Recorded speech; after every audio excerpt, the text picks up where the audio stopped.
헬기 사격이 없었다는 전두환 씨의 주장과 달리 관련 증거는 계속 확인되고 있습니다. 1980년 5월 27일, 그러니까 전남도청 진압작전을 앞두고 계엄군이 무장 헬기 사용을 계획했던 문서가 새롭게 드러났습니다. 정재윤 기자입니다. 1980년 5월 27일 광주 일대를 무력 진압하는 작전 내용을 담은 전교사 충정작전 계획 문건입니다. 임무 및 전투 편성 항목을 보니 500MD 무장 헬기를 5대 편성했다고 돼 있습니다. 각 사단별로 헬기가 총 몇 대인지 적은 데 이어 무장이라고 별도 표시하고 무장 헬기가 각각 몇 대인지를 적어 놓은 겁니다. 500MD는 기관총이나 로켓 등을 장착할 수 있는 공격용 헬기입니다. 이번 문건을 보면 500MD를 투입하면서 실제 무장을 한 헬기와 그렇지 않은 헬기를 명확히 구분해 놓은 걸 확인할 수 있습니다. 공격용 헬기와 지휘용 헬기를 따로 편성하고 따로 운영했다. 따로 편성을 했다는 이야기는 공격용 헬기를 운영했다라는 의미로도 해석이 되거든요. 앞서 2018년 국방부 특별조사단은 헬기 사격이 있었다는 조사 결과를 내놓은 바 있습니다. 5월 21일과 5월 27일 광주 시민을 상대로 여러 차례 사격을 가하였습니다. 27일 무장 헬기 투입 계획을 기재한 문서가 추가로 드러난 만큼 전 씨 재판 결과에 어떤 영향을 줄지도 주목됩니다. JTBC 정재윤입니다. 5.18 민주화운동 40주년을 엿새 앞두고 10번째 진상조사가 시작됐습니다. 마침 미국 정부도 오늘 5.18 당시 작성된 140쪽 분량의 외교 문서들을 우리 정부에 넘겼습니다. 지난해 우리 정부가 요청했고 미국에서 기밀 해제가 됐습니다. 박현주 기자입니다. 미국 국무부가 우리 정부에 전달한 5.18 관련 문건은 총 43건, 약 140쪽 분량입니다. 5.18 민주화운동 당시 주한 미국 대사관이 미 국무부에 보고한 내용 등입니다. 앞서 외교부는 지난해 11월 주한 미국 대사관에 공문을 보내 5.18 관련 기록물을 공개해달라고 했습니다. 정부는 유관기관 검토를 거쳐 오늘 전달받은 문건을 민간에 공개할 예정입니다. 5.18 진상규명조사위원회도 오늘부터 본격 조사에 들어갔습니다. 계엄군이 시민들을 향해 발포하게 된 경위, 그리고 누가 발포를 명령했는지가 핵심 조사 대상입니다. 최초 발포 명령자와 지휘체계 이원화, 헬기 사격 및 각종 인권 침해 사건과 암매장 의혹 사건 등 40년 전 5월의 총체적 진실을 규명하는 데 전력 투구하겠습니다. 민간인 집단 학살 사건과 북한 특수군이 침투해 광주 시민을 살상했다는 보수 일각의 주장도 집중적으로 들여다볼 계획입니다. 조사위는 앞으로 최장 3년간 활동하게 됩니다. JTBC 박현주입니다. 네, 진상규명조사위원회 송선태 위원장을 짧게 연결해 보겠습니다. 위원장님 나오 계시죠? 예, 안녕하십니까? 예. 이번에 가장 중점을 두고 조사를 진행하는 부분은 어떤 부분일까요? 아무래도 40년 동안의 가장 핵심적인 의혹 대상이었던 발포 최고 책임자를 찾는 일에 집중하겠습니다.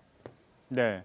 그런데 강제조사권이 없이 가해자들을 제대로 조사할 수 있을 것인가, 이런 현실적인 우려도 있습니다. 저희들도 우려가 큽니다. 일단 동행명령장을 발부해도 출석하지 않으면 그만이기 때문입니다. 그러나 혐의가 짙다고 보면 검찰총장에게 수사를 의뢰할 수 있고 특별검사를 임명할 수 있도록 하는 방안을 최대한 활용하겠습니다. 예. 검찰총장에게 직접 요청을 하는 부분도 검토를 하고 계신 건가요, 그럼? 그렇습니다.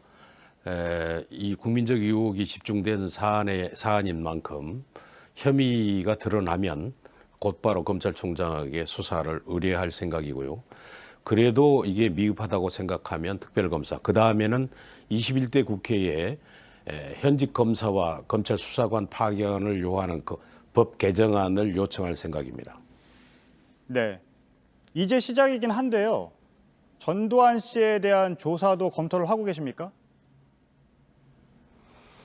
언젠가는 반드시 만나야 됩니다. 이번 조사는 밑에 약 2만 명 이상의 사병들이 전개한 군 진압작전을 실제적으로 실시간 재구성을 하고 그걸 토대로 해서 사격명령과 진압작전이 어떻게 진행됐는가를 하다 보면 결국에는 신군부의 핵심, 즉 당시의 실제적 모든 권한을 행사한 전두환 씨와 맞닥뜨릴 수밖에 없다 이렇게 보고 있습니다. 예. 같은 질문이긴 한데 전두환 씨 역시 이 조사에 불응하게 되면 검찰총장에게 요청을 해서 강제로 조사를 하겠다 이런 계획도 검토를 하고 계신 거죠? 검찰총장과 특별검사 임명 요청을 동시에 고려할 겁니다. 예. 북한 특수군이 침투해 광주 시민을 살상했다는 우리 사회의 일각의 주장에 대해서도 다룬다고 하셨습니다. 이 부분은 어떻게 조사하실 계획입니까? 일단 그렇게 주장하는 부분에 대해서 북한군 특수부대 600명이 저질렀다고 하는 전남 지역 예비군 38개 무기고 습격 사건, 그다음에 아시아자동차의 군수용 물품 피탈 사건, 그다음에 탈북 군인들의 주장, 그다음에 광수 등등 모두 망라해서 조사할 겁니다. 예, 알겠습니다. 잘 들었습니다. 송선태 5.18 민주화운동 진상규명조사위 위원장이었습니다. 감사합니다. 수고하셨습니다. 5.18 민주화운동 당시 현장을 취재했던 외신 기자의 원고, 원본이 처음으로 공개됐습니다. 국내 언론이 검열 등으로 자유롭지 못한 때 광주의 상황을 생생하게 담았습니다. 정진명 기자입니다. AP통신 테리 앤더슨 기자는 1980년 5월 22일 광주에 왔습니다. 그의 첫 기사는 시위대들 군사 독재자의 퇴진을 강력히 요구하다로 시작됩니다. 시민 64명이 살해당하고 400명 넘게 부상을 입었다는 내용이 이어집니다. 시민들이 거리를 청소하고 수습 대책위가 계엄사와 상황을 수습하는 과정도 담겼습니다. 5월 26일자 기사엔 윤상원 열사로 추정되는 시민군 대변인이 사망자가 261명이라고 발표했다고도 적혀 있습니다. 당시 정부가 발표한 사망자보다 100여 명이 더 많습니다. 5.18 행방불명자와 관련이 있을 가능성이 있습니다. 계엄군에 사망한 사람들은 지도세 없이 차에 실려서 어디론가 갔다. 이것이 보는 사람 내지 그런 얘기들이 엄청났습니다. 앤더슨은 27일까지 광주에서 13건의 기사를 보냈습니다. 검열을 받거나 검열로 보도되지 않았던 국내 언론과 달리 당시 상황을 본 그대로 담았습니다. 검열을 거치지 않는 생생한 현장 취재 기사라는 점이 가장 중요한 의의를 가진다고 저희는 생각하고 있습니다. 앤더슨은 1980년 5월 광주 한복판에서 자신이 본 시민들의 저항을 민주주의를 요구하는 모습으로 기록했습니다. JTBC 정진명입니다. 5.18 민주화운동 얘기로 다시 돌아가 보겠습니다. 40년 전의 진실을 영상으로 알리려 한 사람들이 있었고 대학가에선 숨죽여보던 영화들이 있었습니다. 어떤 영화들은 이번에 처음으로 관객과 제대로 만납니다. 김나한 기자입니다. 5.18의 참상을 뒤늦게나마 세상에 알린 건 그날을 기록한 영상들이었습니다. 1981년 일본의 판화가가 만든 다큐멘터리는 80년대 대학가에서 몰래 상영됐고 이번에 처음으로 스크린에 올라갑니다. 광주의 아픈 기억을 가진 탈영병을 주인공으로 한 이 영화는 제작하자마자 정부의 필름을 빼앗겼습니다.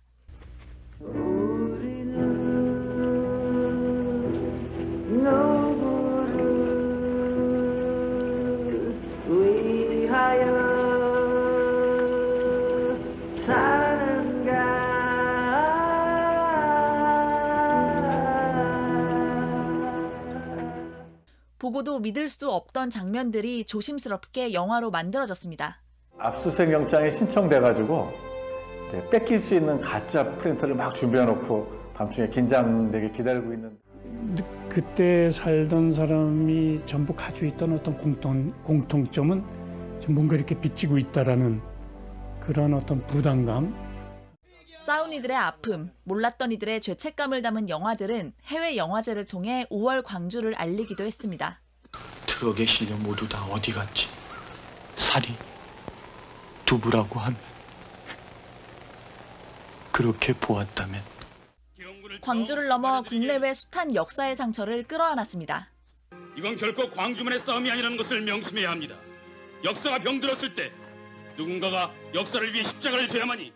5.18을 그린 영화에 이제 1,000만 관객이 공감하는 시대. 그날의 영화들이 온라인에서도 관객과 만납니다. 코로나로 상영이 미뤄졌던 새 영화도 모레 광주 전일빌딩에서 처음 공개됩니다. 그 사람들한테 한번 물어보고 싶어요. 그리고도 어떻게 그렇게 편하게 살 수 있었는지. JTBC 김나은입니다. 네, 다시 5.18 민주화운동과 관련된 소식입니다. 당시 미국 정부도 광주의 상황을 보고받았습니다. 미국 국무부에 보고된 문서를 저희 취재진이 분석했습니다. 집회가 어떻게 진행됐고 또 공수부대원은 어떻게 시민들을 폭행했는지 구체적으로 담겨 있습니다. 정재윤 기자입니다. 5.18 민주화운동과 관련해 내부자의 설명을 담은 미 국무부 문서입니다. 5.18 직후인 1980년 6월 10일 보고됐습니다. 5월 16일 저녁 횃불 집회에서 시민들은 계엄령과 전두환에 반대한다고 소리쳤고 구체적으로 내게 강 같은 평화 노래 가사도 들렸다고 기록돼 있습니다. 공수부대가 광주의 모습을 드러내면서 시민들을 향한 폭행이 시작됐다고 했습니다. 군인 3명이 지나가는 행인을 때렸고 사람들은 군인들을 향해 돌을 던졌다고 돼 있습니다. 문서엔 당시에 있던 소문이라며 공수부대원과 싸움에 휘말렸던 경찰이 죽었다고도 했습니다. 택시에 있던 젊은 여성을 군인이 끌어내리는 걸 교통경찰이 막으려다 싸움이 붙었다는 겁니다. 공수부대의 만행은 이뿐만이 아니었습니다. 한 목사가 전한 내용에 따르면 공수부대원은 강한 경상도 사투리를 썼는데 나쁜 전라도 놈들을 죽여버리겠다고 말했습니다. 군인들이 시민들을 잔혹하게 폭행하는 등 5.18의 참사는 미 국무부 문서에도 고스란히 드러났습니다. JTBC 정재윤입니다. 미국 국무부가 최근 기밀 해제한 5.18 민주화 운동 관련 문건 143쪽 분량이 오늘 공개됐습니다. 전두환 씨는 12.12 군사반란 직후 미국 대사를 만나 군부의 반대 세력을 완전히 제압하지 못한 불안감도 상당히 드러낸 걸로 보입니다. 정재윤 기자입니다. 5.18 민주화운동 전후 윌리엄 글라이스틴 당시 주한 미국 대사가 미 국무부에 보고한 내용들입니다. 12.12 군사반란 직후 전두환 씨를 면담한 내용도 포함됐습니다. 글라이스틴 대사는 전두환과 동료들은 군사적 반격을 저지하는 데 미국의 도움을 받고 싶어 한다며 향후 미국이 매우 곤란한 선택을 해야 할 수도 있다고 보고했습니다. 전 씨가 정승화 당시 육군참모총장 지지자 등 군부의 반대 세력이 다시 반격해 올 것에 대한 불안감을 나타냈던 걸로 보입니다. 글라이스틴 대사는 전 씨에게 한국군의 분열로 북한의 도발 가능성이 커질 수 있다고도 경고했습니다. 이에 전 씨는 자신의 행동은 쿠데타나 혁명이 아니라 박정희 대통령 암살에 대한 조사를 마무리하려는 노력이라며 개인적 야심이 없다고도 했습니다.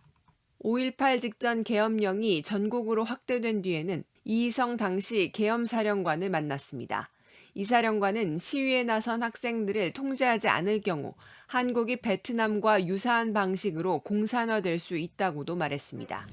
계엄령 확대에 부정적이었던 미국 정부를 설득하려고 했던 걸로 보입니다. 이번 문건은 5.18 진상규명을 위한 미국 정부 자료 확보의 첫 단계라는 평가입니다. 미국 정부가 이제까지의 소극적인 태도라고 그럴까 이런 것들 벗어나서 진상규명 작업에 적극적으로 도와주고 싶어하는 그런 전향적인 태도를 다만 발포 명령 책임자를 가려낼 수 있는 미 국방부 자료는 빠져 있어 정부는 미국에 추가 자료를 요청한다는 계획입니다. JTBC 정재윤입니다.